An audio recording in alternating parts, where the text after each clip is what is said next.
Can have your attention here. I want to introduce our new members to Terry Zook from Woodsmith store in Des Moines. He's going to be talking about the new lead jig device here on the gray table. And we'll be demonstrating some dovetails and some box joinery. So without further delay, which I took enough, we'll turn it over to Terry. So if you'll welcome him, please. Put this on? It's already on, and you're just clipping. You're ready to just. This is pretty sensitive, so we can just put it in there. Whoops. Well, the floor would not be a good place. No. Okay. I do this every Thursday night, so I'm used to this. All right. Well, thanks a lot for having me up here tonight. It's been several years since I came up and spoke to you folks. Quite a few faces I recognize from the store, quite a few I don't. For those of you that don't know me, my name, like you said, is Terry Zook. I'm assistant manager at the Woodsmith store. Been there about 11 years now at the end of this month. Woodworking wise, I got kind of started late. And I'm going to say it's late 80s. We bought a house. And then the house had a whole bunch of little scrap wood pieces, and I found a scroll saw. And I started to make stuff with the scroll saw, just little bits and pieces and all that. Well, when I ran out of little pieces, I figured I better get some big pieces so I can make some more little pieces out of it. Then I got the brilliant idea that I was going to go ahead and I was going to make a large piece and do a dovetail drawer. It was on a hump board is what it was called. And now that led to my famous line, it's the quickest way you can take a blanket chest and turn it into a jewelry box. You want to come up with a lot of small pieces, try to learn how to do a dovetail. I fought it. I won, eventually, kind of. Wasn't the greatest work I'd ever done. But I got it done. A few years later, I got started with woodcraft, and one of the first things they said is, you're going to teach dovetail classes. And I'm like, yeah, right. You're talking to somebody who just got his hat handed to him by a craftsman dovetail jig. This isn't going to work.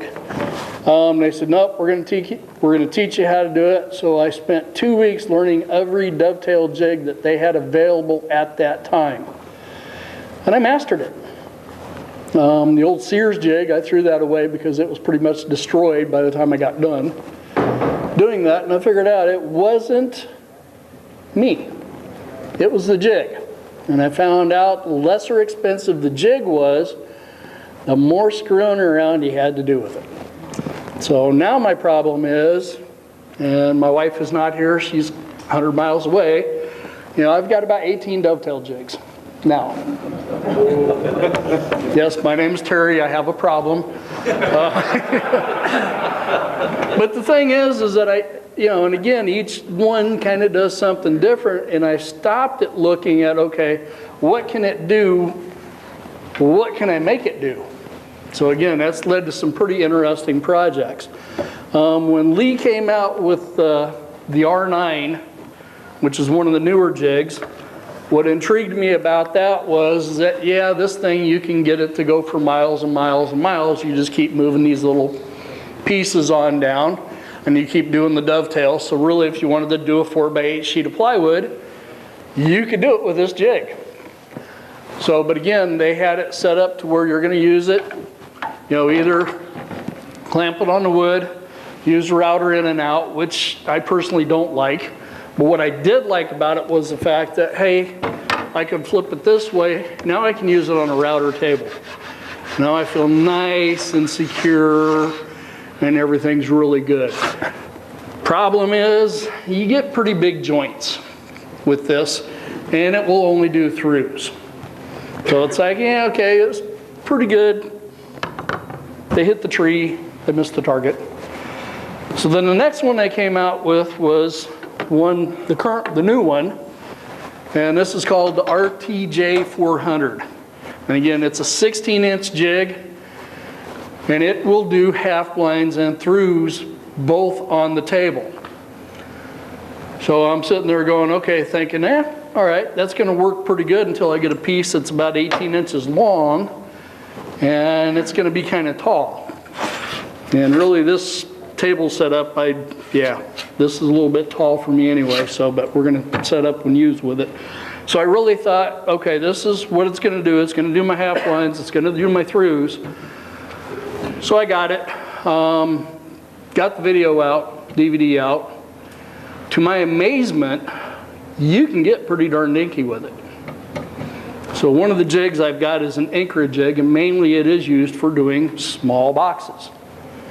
Because again, you know, doing a small box on something like that ain't gonna work out too hot.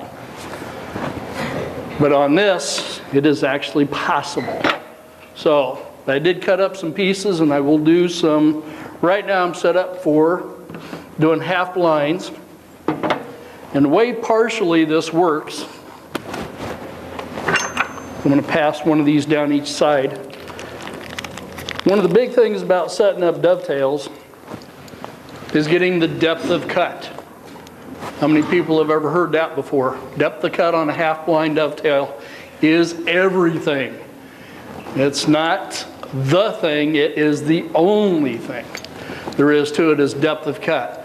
Well, Lee, yeah, they could change things up. You could change the thickness of material just by changing your router bit. They've got a whole sheet saying, okay, yeah, you can do different size of dovetails just by changing the bit. And then you have to adjust the depth of cut, which is the bane of everybody's problem with the dovetail jig. Because again, if the dovetail joint is too tight, what you're supposed to do is you're supposed to raise the bit up. So in our mindset, if we're raising the bit up, we're not cutting as much.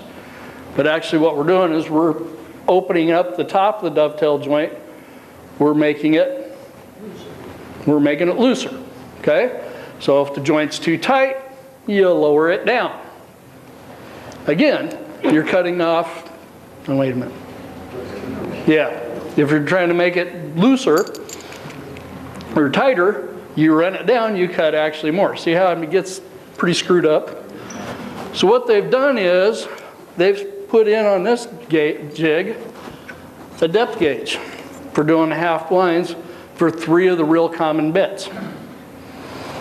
So what you do is you set it to the depth guide. Now the other thing that they did to ensure a better fit is they've got what they call the E-bush system. And this is a guide bushing that fastens onto the router. And it's got numbers going from 0 to 10. And if the joint, and like it says right on there, what that does is that changes where that guide bushing goes just a little bit. So it'll make it a little bit looser, a little bit tighter just by spinning that. Router tables, routers in general, whenever I put guide bushings in, one maker is really notorious for this. The bit was not centered in the guide bushing. I went to teach dovetail class with 6 people, 6 routers. I put the guide bushings in the routers, guess what? Couldn't turn the router bit in the guide bushing because it was so far out of whack that it was actually, the dovetail bit was actually grinding the side of the, so it ended up having to replace 6 router bases with universal bases that I could center up. So again, that's just another problem. Router tables, first router table I tried this with, first lift I tried it with, yeah, it wasn't even close to being centered. That was the first problem. The second problem was when I fired it up, it spun around and around and around. That's not going to work. On this one, am I live? Yep. Yeah, you've got energy there. All right, well, pull the router up, I'm taking the cord off. On this, what you do is put a mark right on the front of this, right basically dead center on the guide, and they tell you in the manual to line that up on a number 5. That's going to be about the middle, so when you try your joints, that's where it's going to be set up. They say put it, you know, they actually did it all the way across. I just did it to how I'm looking at it. So I always leave, you know, I always leave my router in the same configuration anyway. If I'm doing handheld, usually I'm looking at the nameplate on the router base. At the same time, I stand a little bit off to the side. I got a whole regimen on how I do on those. But on these, it's just, this is just too simple. So, the other thing we got going on here is some of the other adjustments, and I know nobody can see this, you'll have to look at it later, but they've got a series of holes and slots where pins right into. And the pins are actually on the handle right here. And the little cards that I slipped around to everybody actually is all the information you need to perform whatever joint right here on the front. And they've got one for, you know, again, for doing box joints, for doing half blinds, for doing throughs. And the information that is on there is extensive. And again, you can look at them as they're going across. They'll tell you to come up with the perfect number of pins and tails, how wide your boards need to be. It'll give you the router bit combination, the guide bushing, because they do make two of them. There's a smaller one for doing different things. There's a larger one for, you know, other deals you want to do too. So, and again, what they do, they just, again, all the documentation on this stuff is second to none.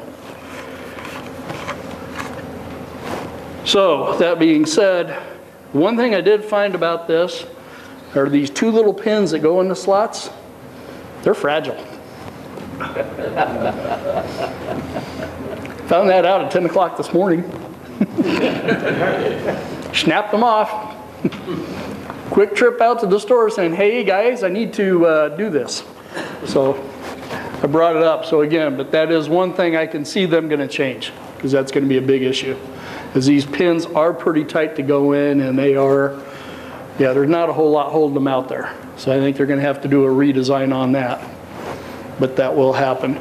The side stops, the tools, everything else you need for it gets stored right into place. This is for setting your side stops. It just sticks right into that. And again, your clamp mechanisms are here, and also they're right in here. And then they also provide, if you're going to be doing throughs, they give you these nice little blocks so that you don't go into where you don't want to go. That's one thing they didn't do with that jig, so yeah, that linked into a couple little problems here and there. So they've got these that actually snap in. And they also serve a double duty with those too. When you're doing very small box joints, to set the distance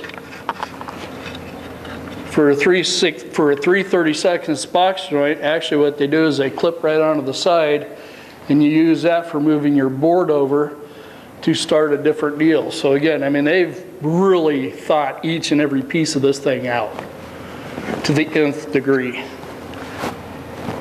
Yeah, it's no wonder that 4 of my jigs are Lee's, so. So anyway, to set this up, basically what you do is just read on here, and I'm going to start off with a half blind using 3/4 inch sides.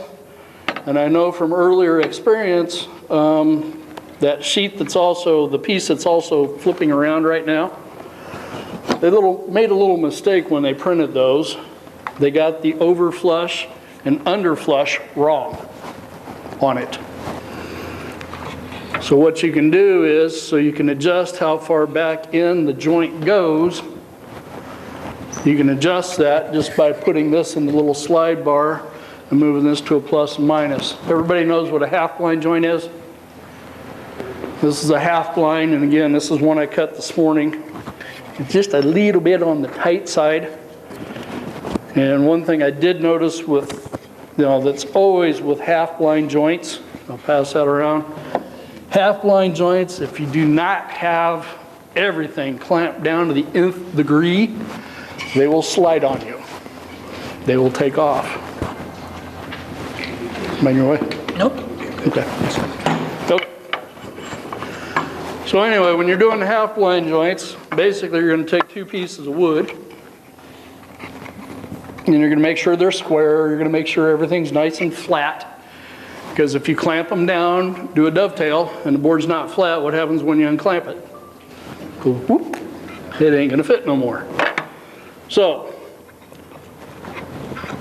this just goes in from the front, up against the side stop, and I have found, I'm going to spin this around this way so I'm looking at it.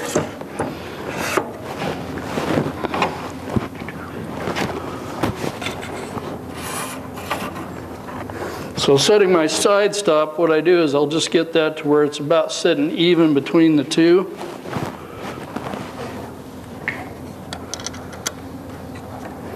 And these things are incredibly tight still because they are new.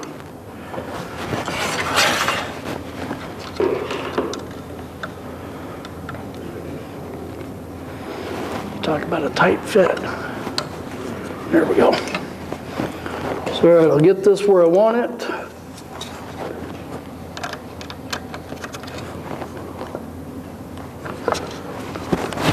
Clamp it in place.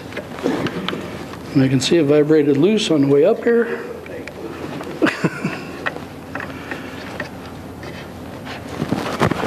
So once I've got that set where I want, I can just slide the side stop over to there.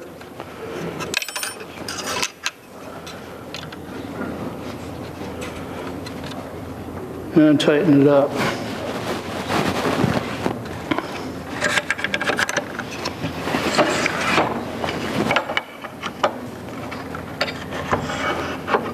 I'll put the other piece in. Now with the side stops, the way they're set up is they will actually provide the offset for the joint, which doesn't that just make it as handy as all get out.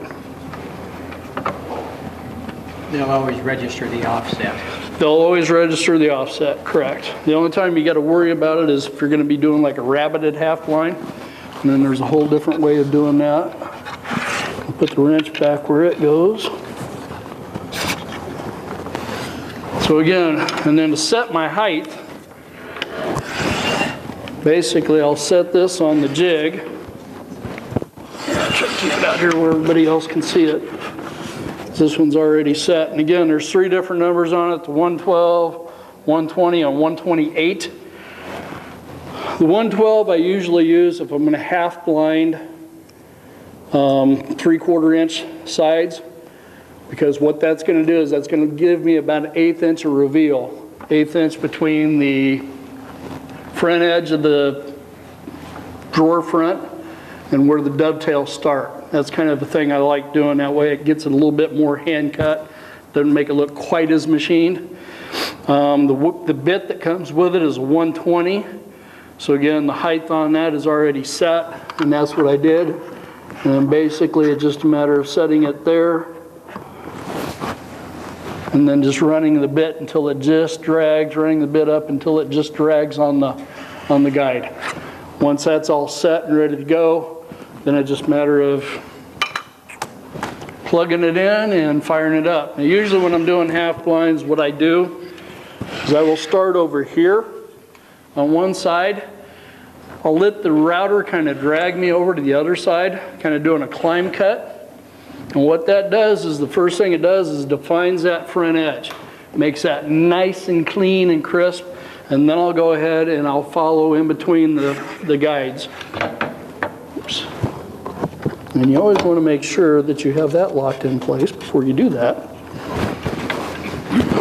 And then I got to take out my little spacer pieces.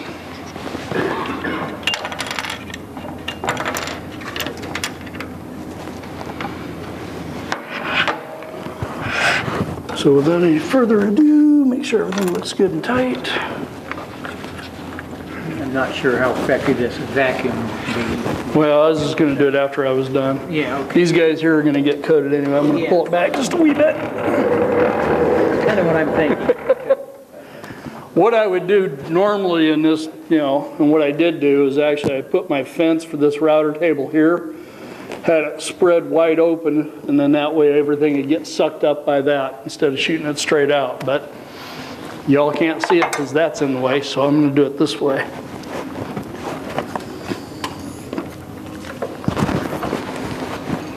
So we'll see how the music people like that over there. It's like, ah! All right, everything's tight, everything's good, I'm liking it. And here comes the power.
The ride to come to a complete stop before exiting the vehicle.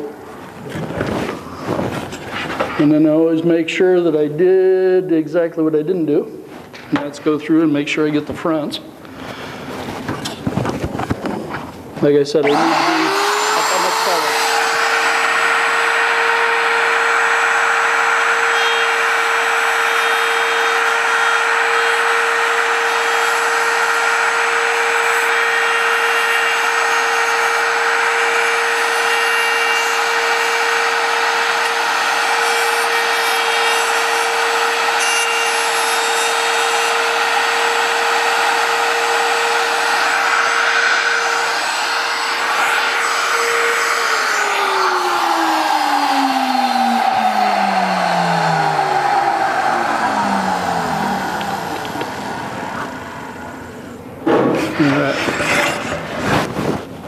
All right, that looks better.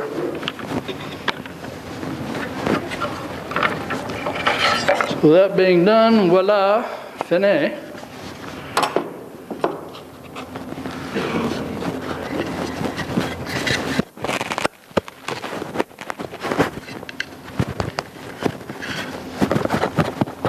And of course I changed something because now it's like under flush.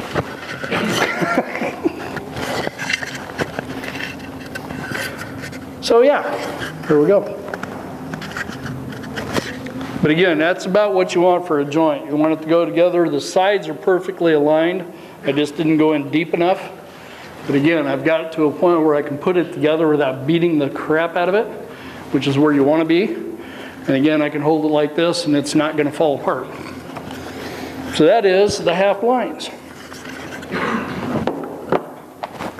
So the other thing I really liked about this jig is the fact that on jigs before, when you wanted to do throughs, one thing you always had to do is you always had to kind of play around with the bit. You always had to play around with the router bit. You had to take the bit, feed it through the guide bushing,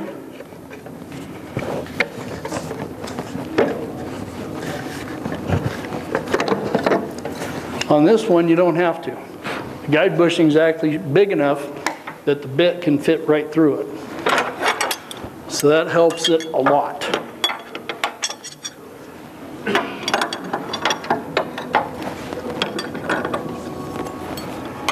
And I really like using this lift versus the Craig lift.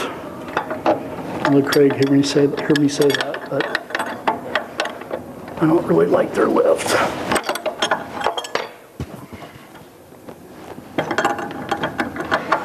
Any questions on the half lines?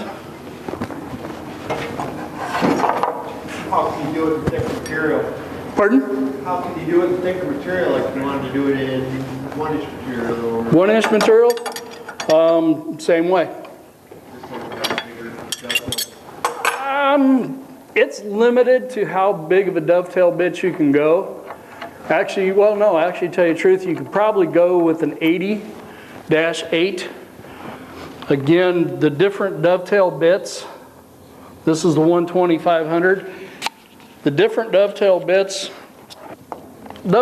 typically, when you look at them, should have brought those today.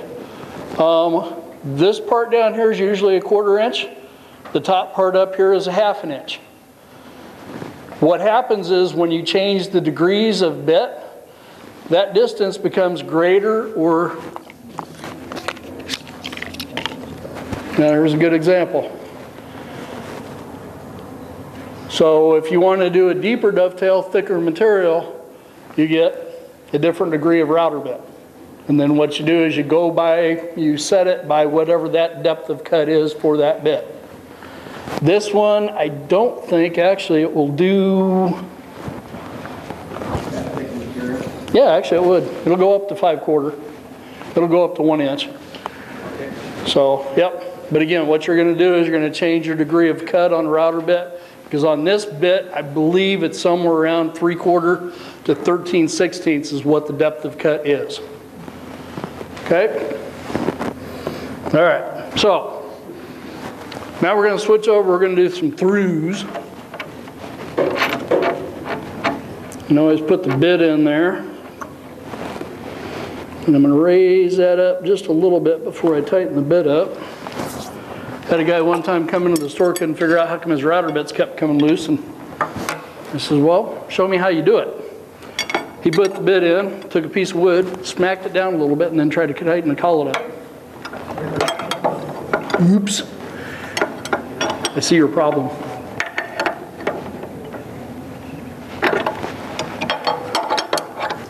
So I always try to leave a little bit of room in there, and these bits do pretty good. Especially because now instead of using like an 8mm shank, they're using a 1/2 inch shank too, which makes them even better yet. So then the next thing I'm going to do is, because I know I did this earlier today, and I know what the guide bush setting was, I'm going to go ahead and change this over to where it was at. And again, this is where it comes in real handy to have the line drawn on there. So when you put this back in place,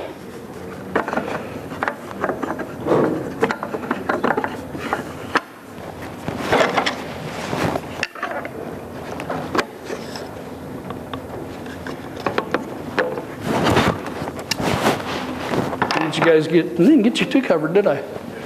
Nope, not at all. Good. So now what I do is I take, and now we flip this dude, put this in a different hole.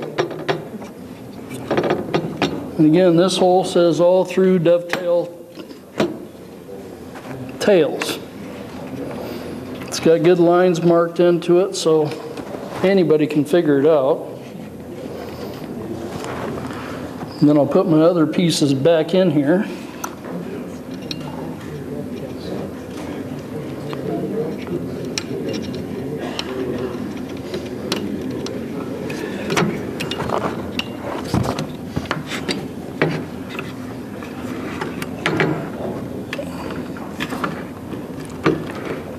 Oh God, these things are tight. Oh. This is what you call machining to the nth degree. There we go. That's the snap I wanted to hear.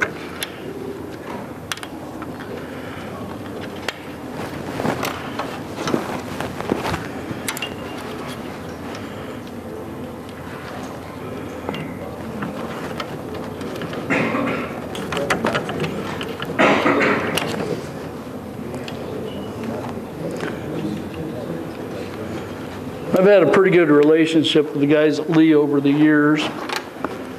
One of the guys is Barry. He actually takes care of the customer service. or the technical support for his stuff. And what's really funny about it is that Barry floats his houseboat down in the summertime, or not, yeah, Barry floats his houseboat down to the States in the summertime. And in the wintertime, he floats it back up and puts it into Vancouver Bay. But there's been more than a couple of times I've called Barry up and said, hey, how do you do this? Or how do you do that? And sometimes he's really nice when he shouldn't have to be, when I've been stupid. And said, well, you know, if you look at this page in the manual, yeah, that'd help, wouldn't it? And I remember one time I had a customer come in, and he was just having an awful time with everything. Switch this around. So we were reading through the manual and we didn't figure out what one part meant. We had no idea what they were talking about. So I said, you know what, we'll just call up Lee and we'll find out. So I called up and I talked to this guy named Matt on the phone, and he says, you know, he says, I can't tell you. He says, I'm going to have to look into this and see. He called me back, identified himself as Matt. And turns out what it was Matt Grizzly, the owner of Lee. He was on the phone with me trying to get figured out how I could get this fixed. That's the nice thing about putting stuff back. You never look for it in the place where it belongs. And actually, I don't need to worry about it. That's set. Okay. So yeah, whenever you're doing the throughs, you always want to set up your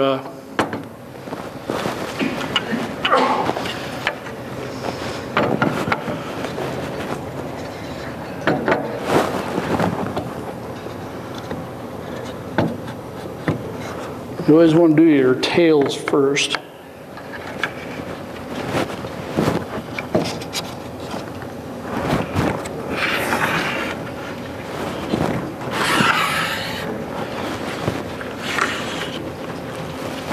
It doesn't matter which end of the jig you use, just use one.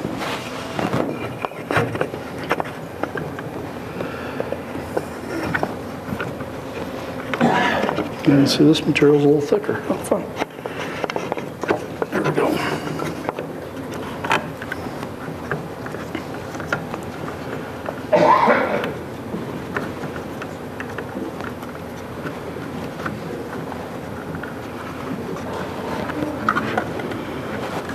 All right, so I got my stuff all locked in. We're locked in. My pencil. And on this one, the bit height is just so hard to set. Basically, you take a pencil, draw the line, and got the bit in place. One thing I like about this Jessen router table is it has a lock that gets filled up with sawdust real easy. But you're going to lock this. It makes it pretty easy to set your bit height.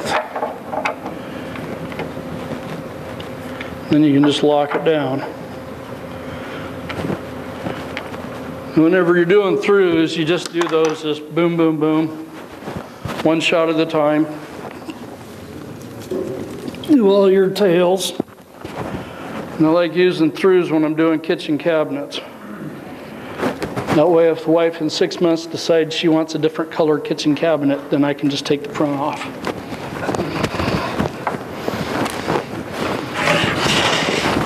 And once I got to doing dovetails a lot, I actually ended up doing a lot of kitchen drawers, redoing them because they come up with an idiotic sliding dovetail using MDF material. So they just pull the front of the silverware drawer right off all the time. How many people have had that happen? Yeah. All right, here we go.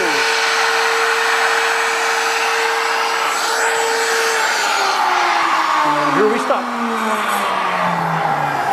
So I don't get blasted with sawdust. I always just throw a backer board in there, What that does is it does a couple things. Keeps me from getting dusty, but it also keeps and kind of supports the back edge of the wood when it comes through. You're going to see on the throughs where there's just a little bit of a piece of blowout on it, and that is caused by the way the router bit comes out. And even in the Lee manuals, they will show you exactly where that happens.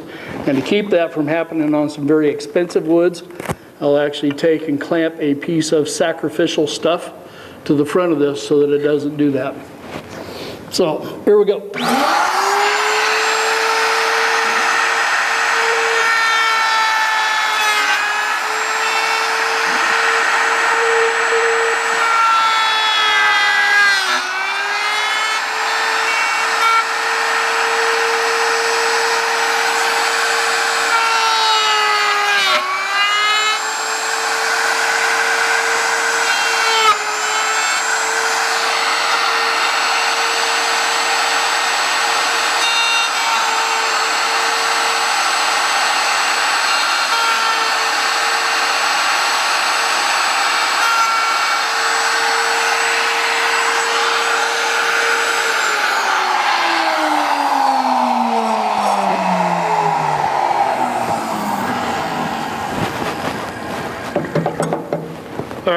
Once everything's wound down, then I can remove the piece. And again, I would just flip it over, keep doing tails until all my tail boards were ready. Then I would switch over to do, this is how the accident happened this morning, switching bits.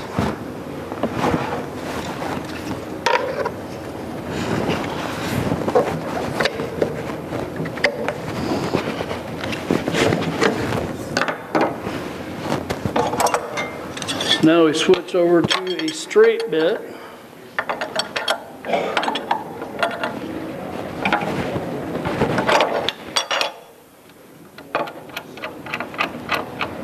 I'm going to have to bend another wrench.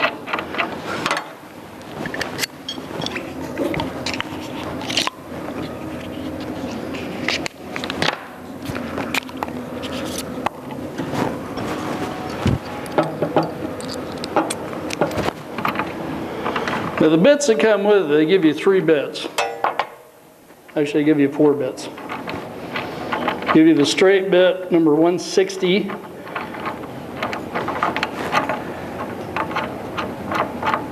The bit for doing half blinds, which is a 120, 500. And the dovetail bit, 80, 500, which 500 means half-inch shank.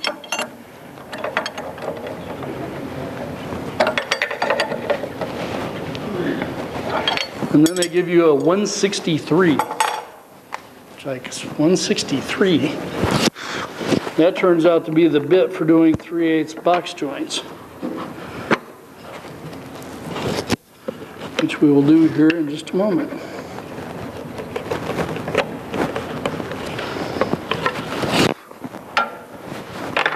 So now with that being done, now we just pull our jig up,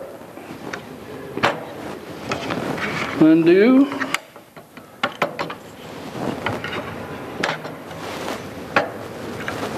yep, did it again.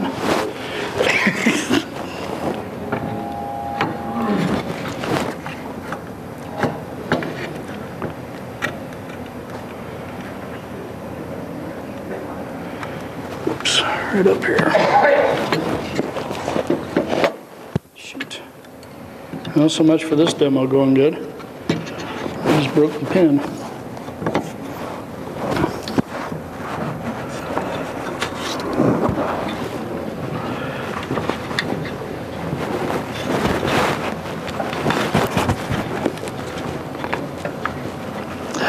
Shoot. So anyway, like I said, yeah, it's really easy to bust these pins, and that's exactly what I just did. So we'll see if the joint works anyway. And I'll be making another call to Lee tomorrow saying, hey, can you help me out here? All right.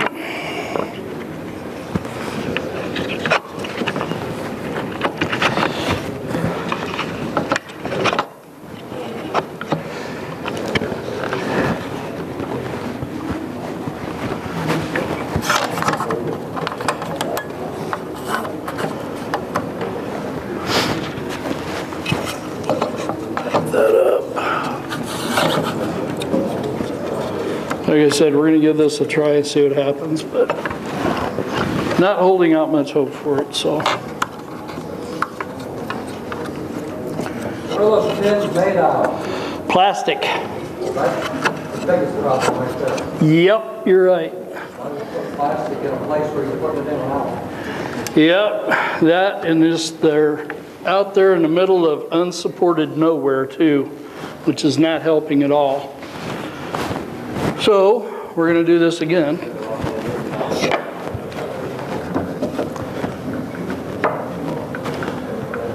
Like I said, I can see this gonna be redesigned really quick, especially after I talk to Matt tomorrow. Hello, Matt. How long has this model been out? This has only been out about 3 months. Actually, it came out around the first of the year. Something like that, About $300, $359. With the accessory kits, running about $459.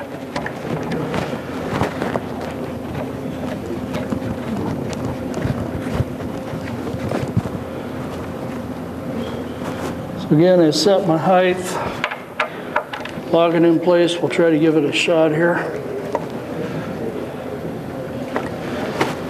Okay. Now whenever I do my throughs, the way I do those is I will go in, let the bit grab, take it over to the side, and then just kind of zero it around and around and around. So let's see what happens. Oh, and I had it plugged in the whole time I was doing that. How good's that?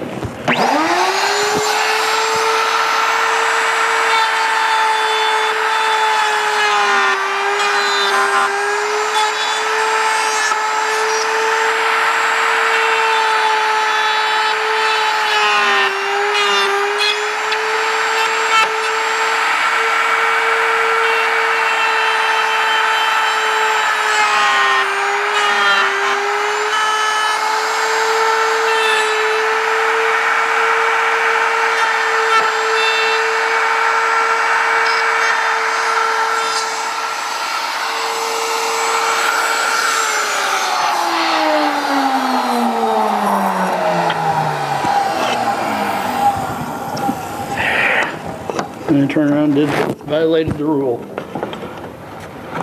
This is when it all goes south, folks.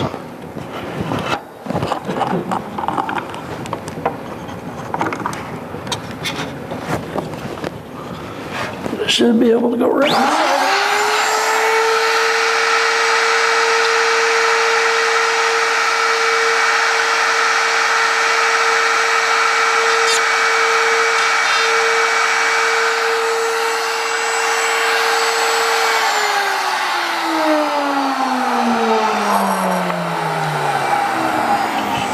There we go. So tab A should fit into slot B and everybody should be happy, right?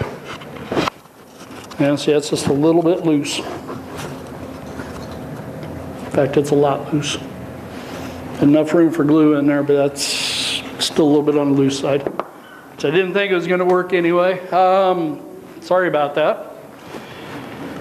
So much for this. But I will show you how to set up, because they are pretty ingenious about how they set up for doing the box joints. This little rod is set up to slide in through here, through the front for doing, if you're doing 1/2-inch sides instead of 3/4 inch, this rod would slide through there and limit how deep the dovetail bit goes. So that's going to make that work out. They also, when you've got it set up for doing box joints, you set this in the number 1 position on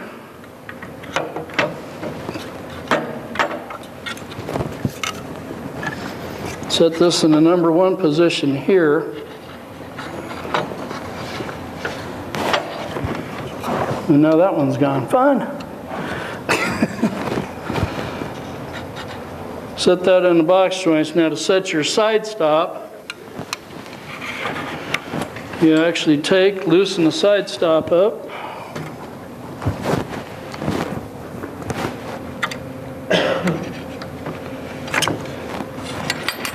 set this rod in its place.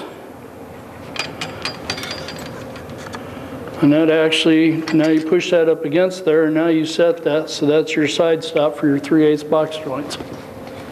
Again, it's all a wonderful idea if they didn't use plastic pins on the end. Could you cut a nail and put it in there? Pardon? Could you cut off a nail and put it in there? No. No. I wish I could. Trust me, I thought of every possible solution to that this morning. The only way to solve it is they're going to have to do something a little bit different with the handles. Because what they're doing is, again, you can see it when you come up here. Those little pins are clear out here on the end.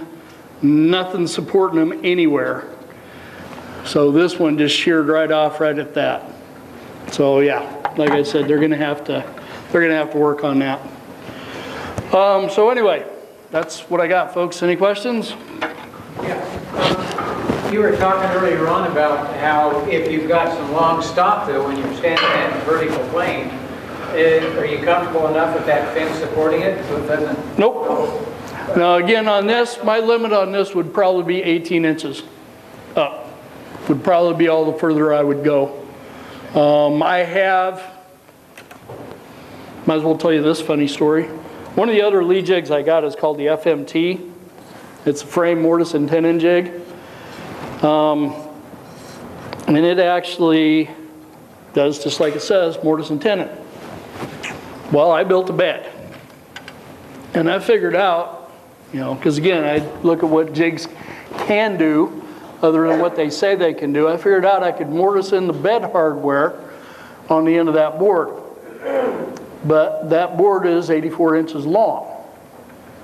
So standing it up, or you know, how would you mortise a bed rail fastener in the end? Chisel, drill bit?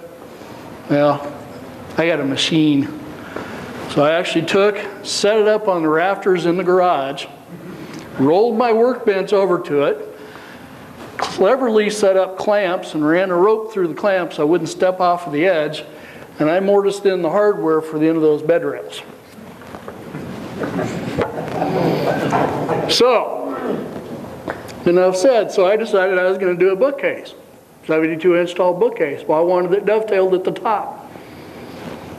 Worked for the FMT, it worked for the D4 too. So I put the D4 up there, put the end of the board in, locked it in place, and I dovetailed the end of it hanging off of the rafters. No, actually it wasn't on the edge that much. I mean, really, to tell you the truth, it was safe. Of course, my wife didn't think so. So she made my son sit there, which has got too much of an analytical mind, was trying to figure out a better way to do it, and finally gave up, told his mom, yeah, he was doing it the safe way possible. So, and again, yeah, like I said, we will be talking to somebody tomorrow about this, because yeah, 2 in 1 day is not good. So any other questions? All right. Nope, we're good? We do thank you. You bet. Sorry, folks. I am so sorry.